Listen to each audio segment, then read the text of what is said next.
Of all my backpack adventures, this is my all-time favorite. Teton Crest Trail, 2017, Total Solar Eclipse, above 10,000 feet. Let's go check it out.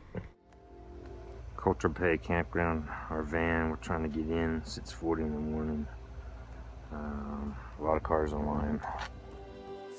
You can see the mess that was in the lower valleys of the Tetons. So many people trying to get into this area for the Total Solar Eclipse. We spent one night at the Culture Bay Campground before heading down to Jackson Hole in the morning to catch a gondola to the top of Rendezvous Mountain to start our trek north towards Grand Teton in the Total Solar Eclipse.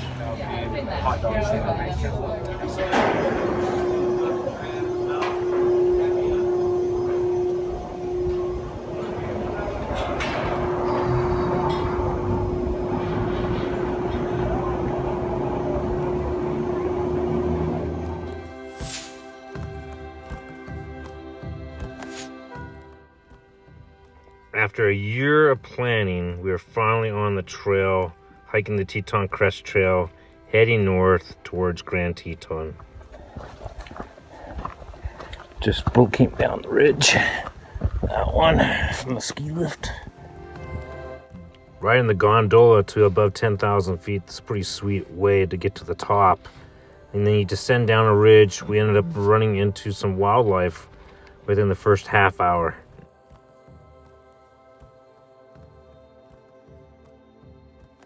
We were hoping to cover about 8 miles this first day to get to Fox Creek Pass as our campground, since we didn't have any permits inside the park the first night. Lots and lots of wildflowers for the middle of August. I was surprised by all the wildflowers.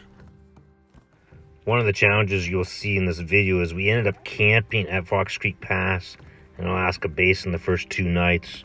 And then on the third day, the day of the solar eclipse, we're over in South Cascade Canyon, back in the Grand Tetons. So we had to get those first 2 nights outside the park on the Teton Crest Trail in order to swing this Teton Crest trip during the solar eclipse.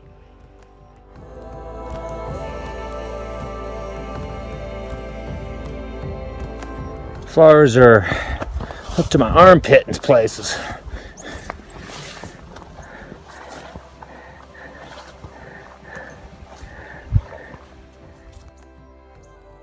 Marion Lake. Pretty beautiful spot. End up heading this way. You got the campsites, a couple hundred yards up in these trees. Pretty nice place to camp if you can get reservations.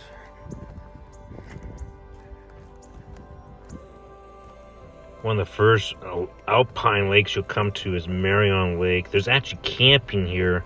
Very challenging to get reservations though to camp here. We ended up having to climb up out of the Marion Lake area here, up into the pass you see up there in the distance to get outside the park to camp. Marion Lake. Climbing up to Fox Creek Pass. There's the guys on the trail.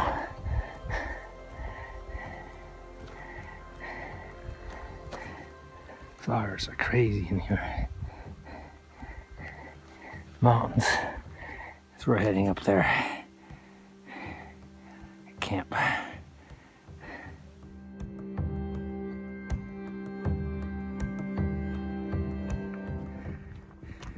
Near the top. Fox Creek Pass. As you can see, the flowers are just crazy for mid-August. We ended up finally getting up on this ridge above Marion Lake, an area known as Fox Creek Pass, where we actually leave the Grand Teton National Park and enter the National Forest. This becomes an open camping area, allowed us to camp the first night. Fox Creek Pass, Grand Teton, up there. We're gonna hike around that 3 or 4 days.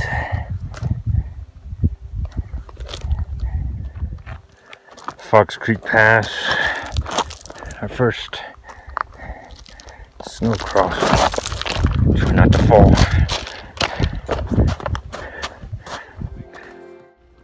First night we found a grove of trees up here on Fox Street Pass to put our tents behind for a wind buffer.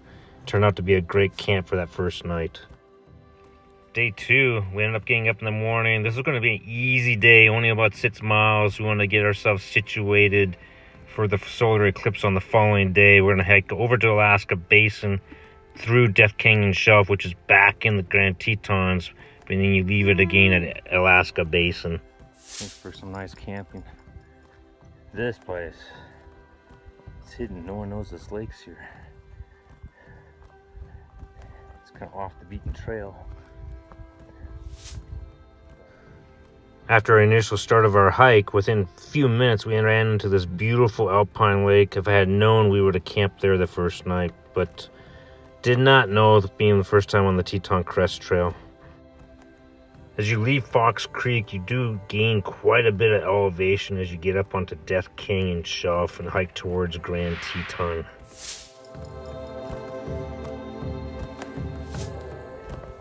You can see Grand Teton way off in the distance.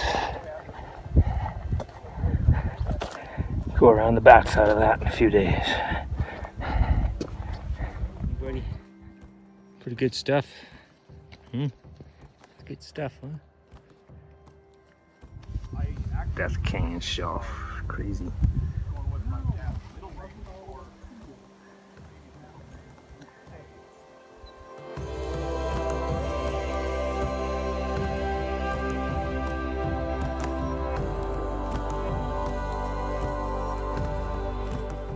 And the Death Canyon Shelf, right there. Could hike across it. Views are crazy.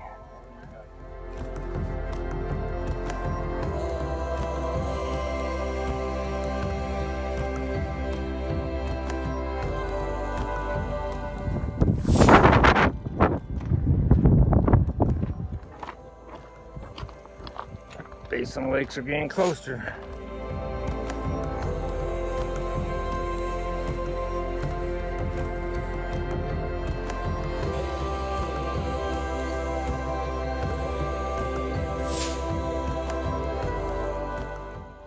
We got into Basin Lakes pretty early that afternoon. Tons of people in the area though, preparing for the eclipse the next day. We got a little nice enclave where our tents to set up in the rocks. Getting up early the next morning to climb up to the shelf up past Sunset Lake to get above 10,000 feet so we could watch the solar eclipse with a 360-degree sunset.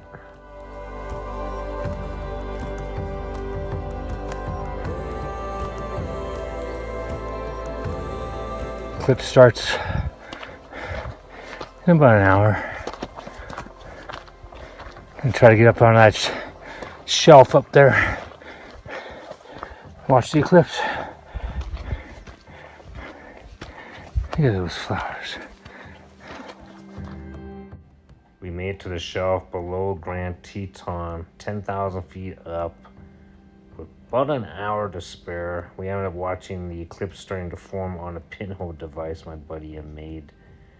Gradually watching it fill in as the eclipse got closer and closer.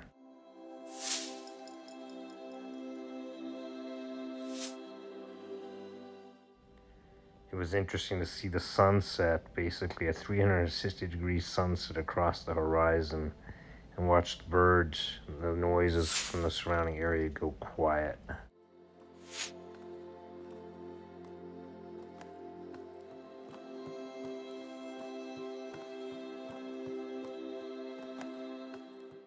Going, gone.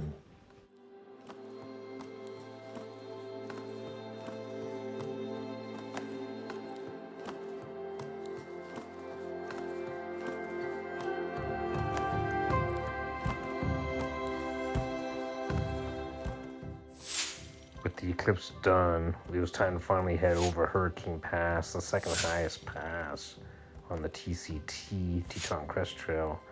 Pretty cool place though. You're on the back side of Grand Teton. The views are epic. And you end up hiking down through Schoolroom Glacier area. Some beautiful, beautiful part of the trail. Maybe my favorite part of the entire TCT.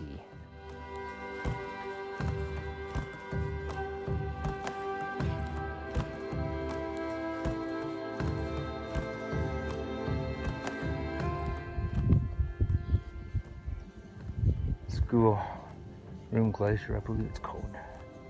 Tetons.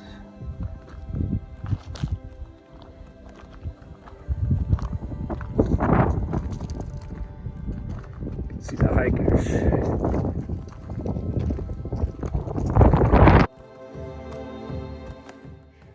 As you get down to the bottom here, you end up having a little side trail that you can hike over to the exit of School Room Glacier. Well worth a little side trip.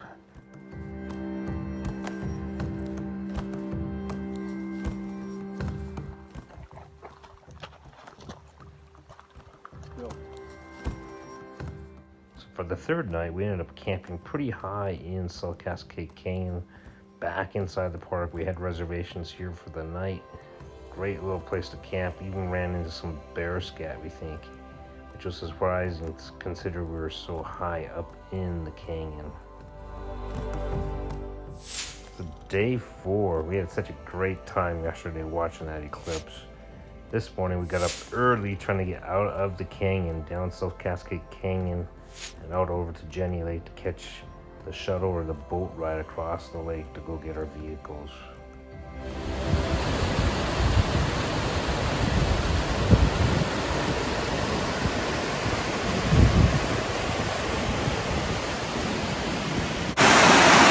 Don't fall with the phone.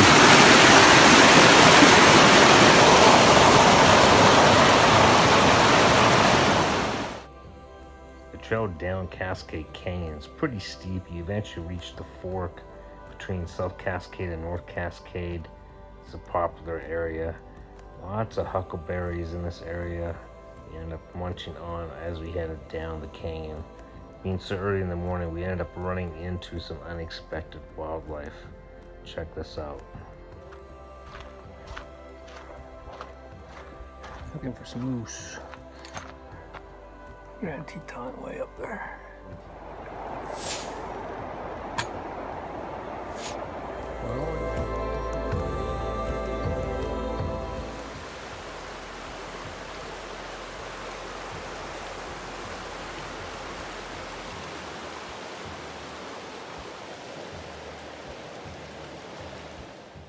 We eventually made it back to Jenny Lake, where you start seeing a ton of people hiking up to Hidden Falls, catching the boat back across Jenny Lake, paying at the far dock.